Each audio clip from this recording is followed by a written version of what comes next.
কৰি মায়া নিৰ্জান আপোনাৰ মহিমা আপুনি বেকত কৰি ইয়ক কৰি দান ইয়ক কৰি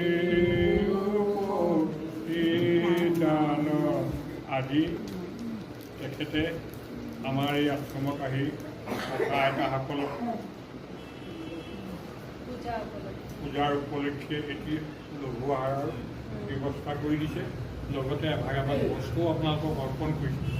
আপোনালোকৰ অন্তৰকৰণৰ সৈতে গ্ৰহণ কৰি তেখেতৰ আশীৰ্বাদ কৰক আৰু তেখেতৰ স্বামী গুৰুৰ ভৰিত দুপাই বিশ্বনাথ প্ৰাৰ্থনা কৰে। গতিকে সেইকাৰণে তেখেতৰ যাতে অতি সোনকালে আৰোগ্য হয় তাৰ কাৰণে আপোনালোকৰ অন্তৰকৰণে